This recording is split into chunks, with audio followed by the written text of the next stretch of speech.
Hi, today's good person to know is Greg Shaw. He's Senior Director, Strategy and Special Projects at Microsoft, and he gave a talk on Bing Pulse, a polling service which allows participants to give instant feedback as to how they feel about an event or conference that they're attending. Greg says, why guess what people are thinking when there's new technology out there that allows participants to engage with you in real time? Greg also gave some key insights which I thought was really quite telling, such as what's happening with TV, the news, social media, if people are still using desktops and PCs, and how to get people to open that first email.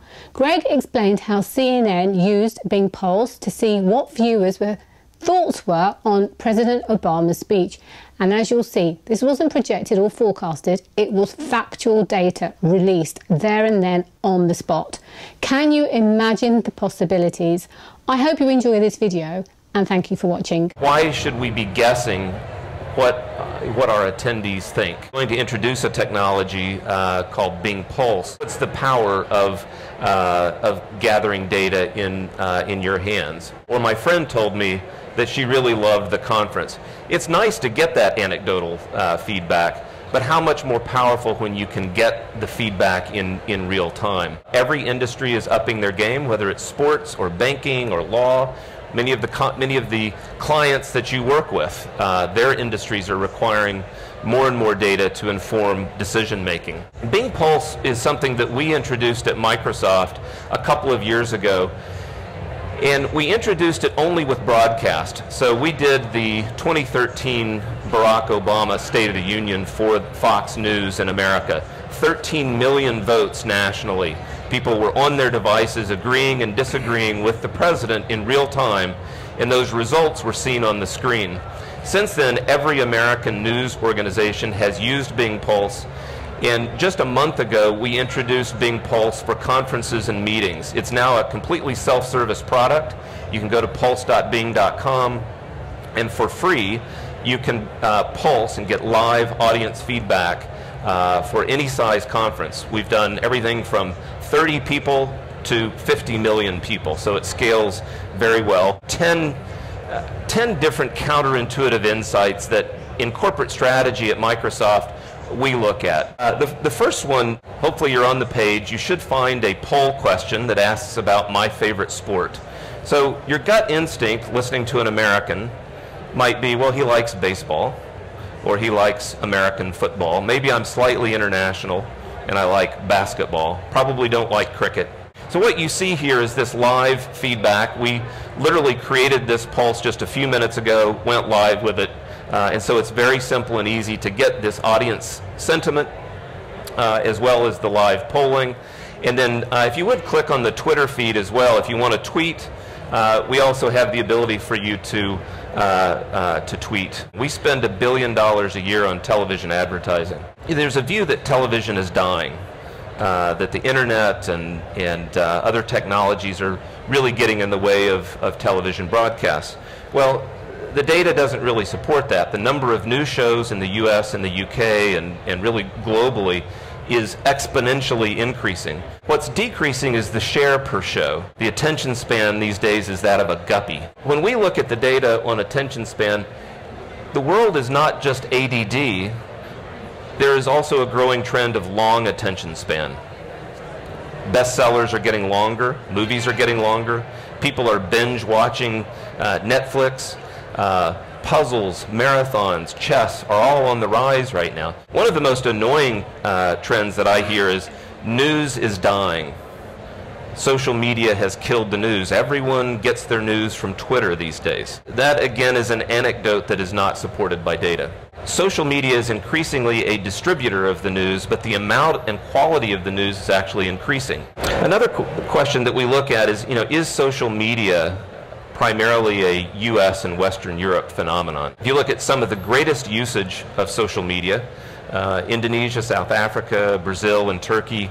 So when you look at the international conferences and convenings that you're doing, how are you making sure that you have a social media plan that is truly international? The underlying view is that no one uses a desktop anymore, that the laptops are not that significant. Well, again, the data there doesn't support that. Along the bottom here, you see from 2010 to 2013, desktop, it's not falling off. In fact, people still get a lot of work done on their desktop, on PCs. It's simply a fact that there's more, the growth has largely been in tablets and smartphones. How do you get people to open that first email? I wonder what's the subject line that got people most interested. It was hey. The open rate was phenomenal.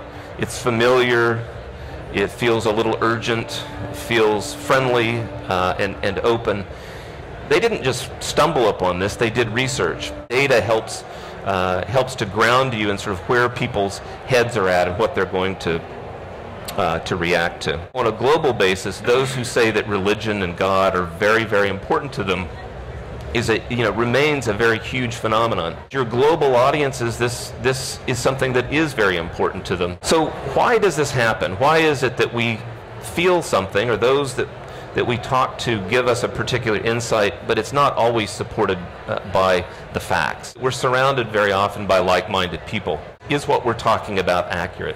At home, with our own families, we're largely surrounded by people who have some fairly similar ideas, but we have the ability to go out and get the data in a much more cost-effective way. The news media are increasingly getting feedback from their audiences, and their audiences range anywhere from I know in this country, it could be 30,000 all the way up to, with a Big Brother or an X Factor, some of these entertainment programs, as many as 25, 30 million people. CNN called us on a Tuesday night before Barack Obama's speech on ISIS. CNN was able to get insights on how that speech was viewed instantaneously. Point out tonight, viewers had the opportunity to actually discuss what they feel about it, to respond in real time to the president's speech using something called Microsoft's Bing Pulse technology. Tom Foreman has a quick look at what the response showed. Tom?